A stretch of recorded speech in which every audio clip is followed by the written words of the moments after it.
Hello, let this question. A block of mass small m slide down on an inclined plane of base of a small mass, same mass, shown in the figure. Friction is absent everywhere. Which of the following statements are correct? आइए बेटा, हमें यहाँ पे बताया जा रहा है कि यहाँ पे एक वेज है बेटा, ये आपके पास वेज हो गया और इस वेज का जो एंगल है यहाँ से एंगल कितना बन रहा है, थीटा बन रहा है। और फ्रिक्शन इज एब्सेंट एवरीवेयर, मतलब कहीं पर भी फ्रिक्शन कुछ भी नहीं है बेटा। तो यहाँ पर भी फ्रिक्शन बेटा यहाँ पे कितना है, जीरो है। और यहाँ पर एक ब्लॉक रखा है और इस ब्लॉक का मास भी कितना है, एम है, और बेस का मास भी कितना है, एम है बेटा। तो अब हमको पता है फ्रिक्शन इज एब्सेंट एवरीवेयर, तो यहाँ पे कोई फ्रिक्शन यहाँ पे प्रेजेंट नहीं है। तो अब अगर फ्रिक्शन प्रेजेंट नहीं है तो सिस्टम में आपको मालूम है कि अगर ये वेज मूव करता है नीचे की तरफ आता है तो इसके पीछे नीचे आने के पीछे एक ही कारण है बेटा, वो है फोर्स लग रहा है इन वर्टिकल डाउनवर्ड डायरेक्शन में ड्यू टू ग्रेविटी बेटा। ग्रेविटी की वजह से फोर्सेज लग रहे हैं। जो नॉर्मल की वजह से आप फोर्सेज देख रहे हैं बेटा वो इंटरनल फोर्सेज हैं।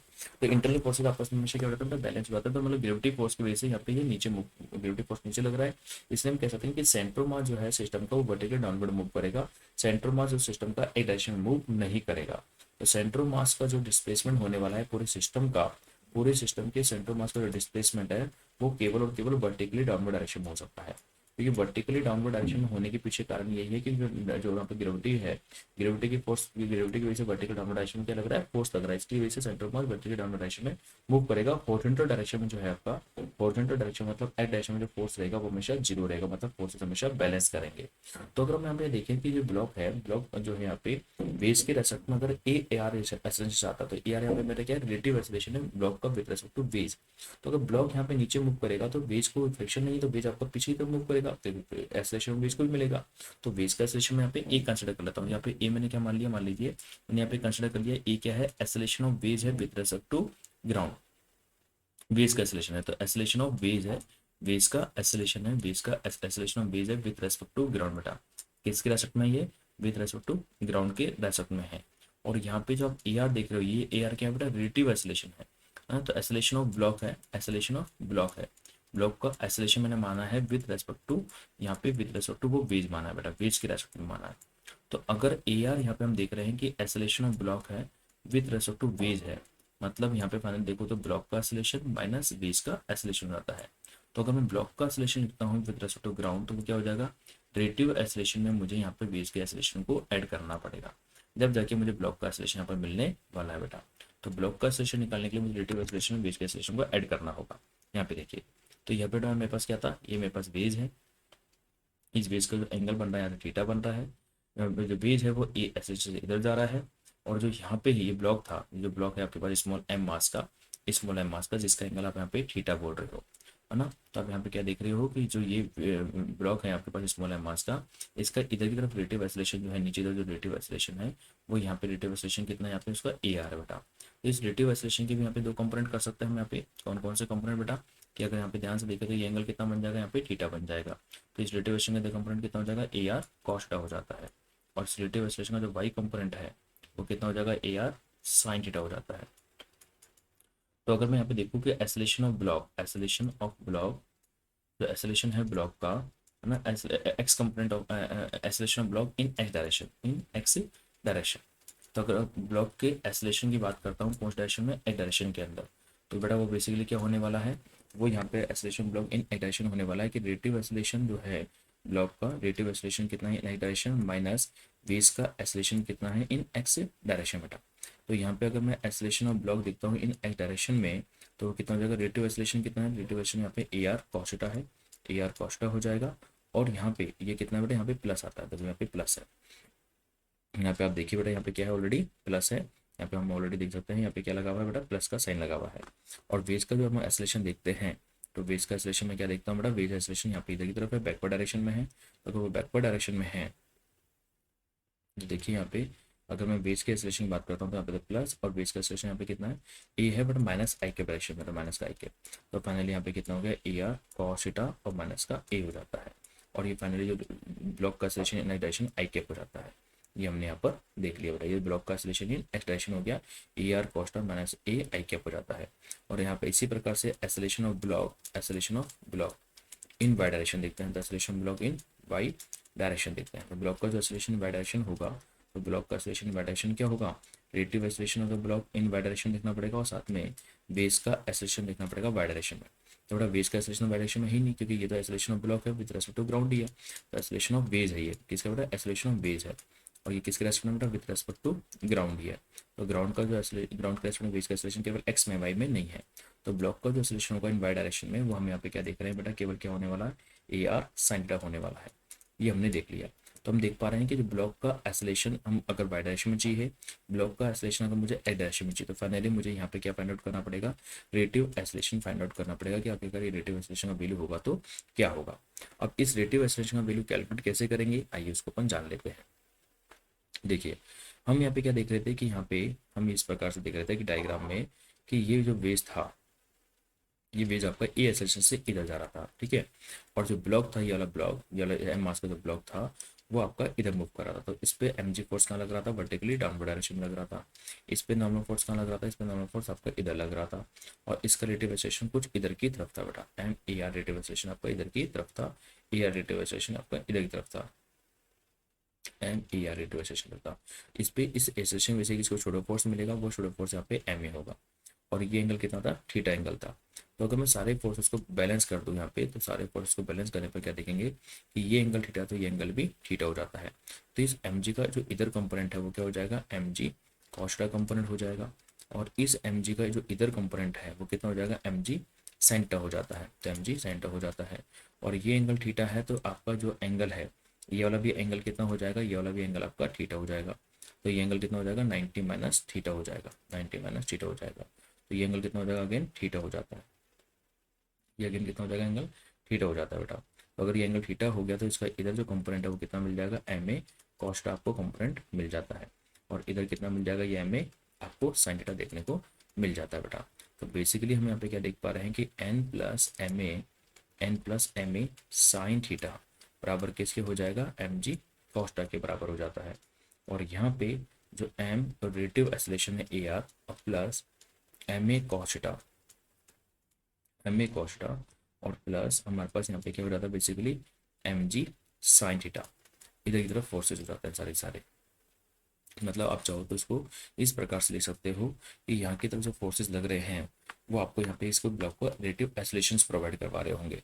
तो आप इसको इस तरीके से लिख सकते हो कि यहाँ पे जो आपके पास यहाँ पे m a cos theta plus m g sine theta आ रहा है ना, वो आपको यहाँ पे इसको रिलेटिव एक्सेलरेशन प्रोवाइड करा हो रहा होगा, एम बराबर फोर्स बराबर एम ए बेटा, फोर्स बराबर एम इंटू ए हो जाता है रिलेटिव एक्सेलरेशन। तो फोर्स हो गया m a cos theta plus m g sine theta, तो इसको यहाँ पे फोर्स बैलेंस करवा रहा होगा, एम ए आर करा रहा होगा। अब इसको इस प्रकार से लिख सकते हैं बेटा, है ना। तो हम अगर यहाँ से एम को देखो, यहाँ पे क्या है, एक्चुअली इसको फोर्स नहीं, रिलेटिव एक्सेलरेशन बेटा, रिलेटिव एक्सेलरेशन मान के चलिए, मतलब एक्सेलरेशन है। तो इस सिस्टम का जो एक्सेलरेशन आपको यहाँ पे देखने को मिल रहा है, यहाँ पे दो फोर्सेज हो गए, है ना। तो यहाँ पे अगर उसको आप इस तरीके से लिखो कि यहाँ पे ये फोर्स तो यहाँ पे एम ए कॉस थीटा है, ये फोर्स तो यहाँ पे कितना है, एम ए कॉस थीटा है, तो फोर्स तो एम ए कॉस थीटा हो गया, और इसका जो रिलेटिव एक्सेलरेशन है वो आपको यहाँ पर देखने को मिल रहा है। तो इस प्रकार से आपने इसको लिख दिया, ठीक है। अब हम जानते हैं कि सिस्टम का जो भी था, इस पूरे सिस्टम पे जो भी फोर्स थे पूरा वर्टिकल डाउनवर्ड डायरेक्शन में लगता है, तो हॉरिजॉन्टल डायरेक्शन में फोर्सेस बराबर होनी चाहिए। तो मतलब अगर हॉरिजॉन्टल डायरेक्शन में फोर्सेस बराबर होनी चाहिए, तो हम यहाँ पे एक बात कह सकते हैं कि इस ब्लॉक का मास का एम एक्सेलरेशन, जो मास है एम, और इधर वाला जिसका एक्सेलरेशन है ए, है ना। अगर हॉरिजॉन्टल डायरेक्शन में फोर्सेस बराबर है तो एम इंटू ए, इसका हॉरिजॉन्टल डायरेक्शन में लगने वाला फोर्स, और ब्लॉक को हॉरिजॉन्टल डायरेक्शन में लगने वाला फोर्स क्या होगा, एम, और यहाँ पे कितना होगा बेटा, वो हमारे पास हॉरिजॉन्टल डायरेक्शन ब्लॉक का एक्सेलरेशन कितना है, हॉरिजॉन्टल डायरेक्शन ब्लॉक का एक्सेलरेशन यहाँ पे कितना है, ए आर कॉस थीटा और माइनस का ए है बेटा, ये दोनों बराबर होने चाहिए। तो एम से एम कट जाएगा, तो ए और ए ऐड हो जाएगा, तो ए और ए ऐड हो जाएगा, तो यहाँ पे कितना हो जाएगा, 2a हो जाएगा। तो 2a किसके बराबर आ जाएगा, यहाँ पे ए आर कॉस थीटा के बराबर आ जाता है बेटा। तो 2a आपका यहाँ पे ए आर कॉस थीटा के बराबर होना चाहिए बेटा। अगर 2a A R cos theta के बराबर हो जाता है तो बेटा मेरे को यहाँ पे ए आर ही तो कैलकुलेट करना था। तो मैंने यहाँ पे एक रिलेशन क्या देख लिया है, एक रिलेशन मैंने यहाँ पे देख लिया कि 2a जो हमारा है वो ए आर कॉस थीटा के बराबर है, 2a basically A R cos theta के बराबर है ना। और ये हमने कैसे देखा कि हॉरिजॉन्टल डायरेक्शन में फोर्सेस बराबर होने चाहिए बेटा। तो हॉरिजॉन्टल डायरेक्शन में फोर्सेस बराबर होगा तभी नेट फोर्स 0 होगा। तो हमें फाइनली क्या निकल गया, देखो 2r ए जो हमारे पास है यहाँ पे 2a वो ए आर कॉस थीटा के बराबर हो जाता है। तो क्या अब यहाँ से अगर मैं एम को यहाँ से कैंसिल आउट कर देता हूँ, तो यहाँ पे कितना बच जाएगा, देखो ए कॉस थीटा बच जाएगा, और यहाँ पे क्या आ जाएगा, जी साइन थीटा आ जाएगा, और यहाँ पे बेसिकली क्या आ जाएगा, और यहाँ पे अगर हम देखें तो ए आर आ जाएगा, और ए आर की जगह हम यहाँ पे चाहें तो क्या लिख सकते हैं, है ना, ए आर की जगह हम यहाँ इसको ए आर ही रहने दीजिए, है ना, ए आर रहने दीजिए। और यहाँ पे जो ए है, इस ए की जगह क्या लिख दो बेटा, a r by two cos theta लिख सकते हो आप, यहाँ से ए से a r by two cos theta. तो मैंने यहाँ पे a r by two cos theta लिखा, तो कॉस स्क्वायर थीटा हो जाएगा, और ये यहाँ पे हमारे पास कितना बड़ा जी साइन थीटा है, तो इसको आप जी साइन थीटा रहने दीजिए, ये आपके पास जी साइन थीटा हो जाएगा। ठीक है, और यहाँ से क्या आ जाएगा, ये एम जी आपका एम जी कोस्टा आ जाता है, एम जी कोस्टा यहाँ से आ जाता है बेटा, ये जी सेंटर हो जाएगा, एम से हमने कैंसिल कर दे दिया, और यहाँ पे क्या बचेगा, केवल देखो हमने ए की जगह ए आर बाई टू कोस्टा रख दिया, जी सेंटर रख दिया, और ए आर की जगह हमने इसको ए आर ही रहने दिया।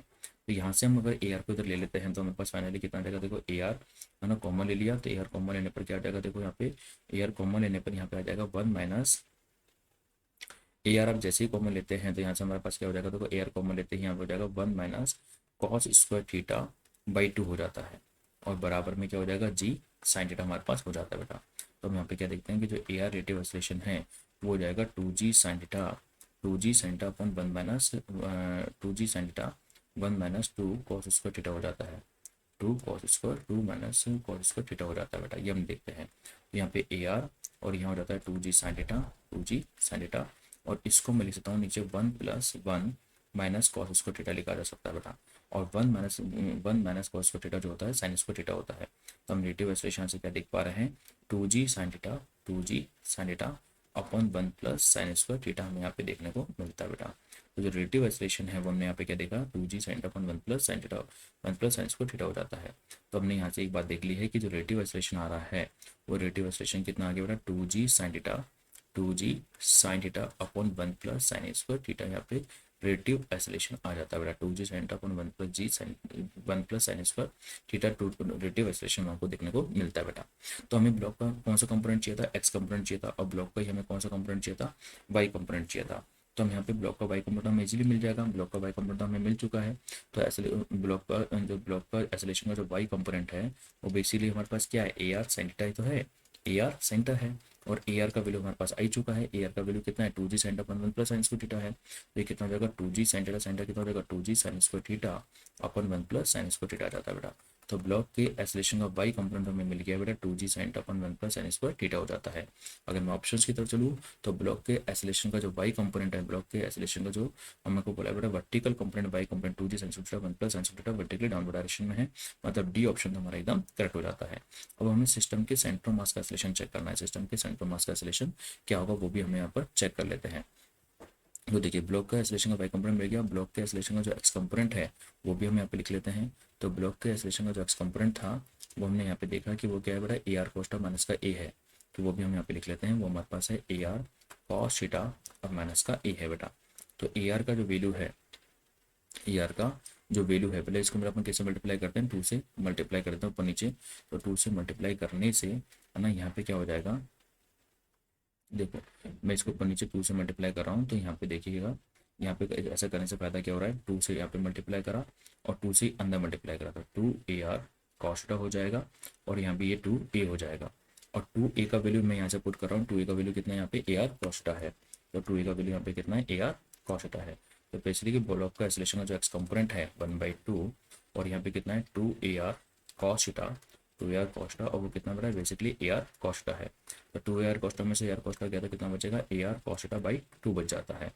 और AR का वैल्यू हमारे को पता ही है, तो ब्लॉक का एसोलेशन का एक्स कंपोनेंट आ जाएगा यहाँ पे, जो AR है बेटा वो कितना है 2g साइन थीटा अपन 1 प्लस साइन स्क्वायर थीटा है, तो 2g sine theta, 2g sine theta है ना, और यहाँ पे कितना बेटा कॉस थीटा है, 2g साइन थीटा अपन 1/2 और 1 प्लस साइन स्क्वायर थीटा है, 1 प्लस साइन स्क्वायर थीटा है बेटा, 1 प्लस साइन स्क्वायर थीटा है, तो 2 से 2 यहाँ से कैंसिल हो जाता है। तो बेसिकली हम यहाँ पे क्या देख पाते हैं, 1 प्लस साइन स्क्वायर थीटा और 2g साइन थीटा था, तो हमने यहाँ पे क्या देखा, इसका जो एसोलेशन है वो आ जाता है g sine theta cos theta, g sine theta cos theta upon upon 1 plus sine square theta में देखने को मिलता है। ये ब्लॉक के एसोलेशन का एक्स कंपोनेंट है ना। तो हमने ये कैसे कैलकुलेट किया, एक बार वापस देख लीजिए, हमारे पास था a r cos theta, a r cos theta minus का ए था, तो ए आर कॉस्टा माइनस के ए में हमने इसको ऊपर नीचे 2 से मल्टीप्लाई किया, 2 AR कॉस्टा माइनस का 2A हो गया, और 2A का वैल्यू हमारे को पता है कि 2A का वैल्यू कितना है हमारे पास, AR कॉस्टा है, तो AR कॉस्टा को रखा तो यहाँ पे बचा कि कितना बड़ा AR कॉस्टा बाई 2 बच जाएगा। अब AR कॉस्टा में तो AR का वैल्यू कितना है 2g साइनटा, AR का वैल्यू कितना है 2g साइनटा 1 plus sine square, 2g साइनटा 1 plus sine square theta है, कॉस्टा बाई 2 से 2 कट गया, तो ये हमारे पास ब्लॉक का एसोलेशन का एक्स कंपोनेंट आ जाता है। तो हमसे किसका पूछा बेटा, सेंटर मास का एसोलेशन पूछा है। अब सेंटर ऑफ मास का जो एक्सेलरेशन है वो केवल कौन सा डायरेक्शन में होगा, वाई डायरेक्शन में होगा। एक्स डायरेक्शन में तो ऐसे भी नहीं होगा, क्योंकि एक्स डायरेक्शन में क्यों नहीं होगा, क्योंकि एक्स डायरेक्शन में आपका फोर्स ही नहीं लग रहा है। मुझे फोर्स ही नहीं लग रहा है तो आपका एक्सेलरेशन भी हमेशा वही होता है जहाँ पे फोर्स लगता है, फोर्स ग्रेविटी का वाई डायरेक्शन में लग रहा है। तो हम क्या करेंगे, हमें ब्लॉक का एक्सेलरेशन, ब्लॉक का वाई डायरेक्शन में एक्सेलरेशन, ऐसे ही बेस का यहाँ पे बेस का जो एक्सेलरेशन है वाई डायरेक्शन में, और बेस का मास डिवाइड बाय ब्लॉक का मास और डिवाइड बाय बेस का मास यहाँ पे लिया जाएगा। तो अगर हम देखें तो ब्लॉक का मास तो m है और ब्लॉक का एक्सेलरेशन जो वाई डायरेक्शन में है, ब्लॉक का एक्सेलरेशन वाई डायरेक्शन में कितना बेटा, 2g sine square theta, 2g sine square theta और 1 प्लस साइन स्क्वायर थीटा है, 1 प्लस साइन स्क्वायर थीटा है। ब्लॉक का वाई डायरेक्शन में एक्सेलरेशन कितना है, 0 है। टोटल मास कितना है, 2m है। तो m से m भी कट गया, 2 से 2 भी कट गया। तो जो सेंट्रो मास है, सेंट्रो मास का जो एक्सेलरेशन है इन वाई डायरेक्शन में, वर्टिकल कंपोनेंट डायरेक्शन में, वर्टिकल डाउनवर्ड डायरेक्शन में, वो आपके पास g साइन स्क्वायर थीटा और 1 प्लस साइन स्क्वायर थीटा आ जाता है बेटा। तो इस प्रकार से अगर हम देखें g sine square theta 1 plus sine square theta से, तो हमारा कौन सा ऑप्शन करेक्ट हो जाता है बेटा, g sine square theta 1 plus sine square theta से हमारा बी ऑप्शन भी यहाँ पे एकदम करेक्ट हो जाता है। तो हमारे दोनों ऑप्शन करेक्ट हो गए, b option and d option एकदम करेक्ट हो जाते हैं। ओके बेटा, थैंक यू।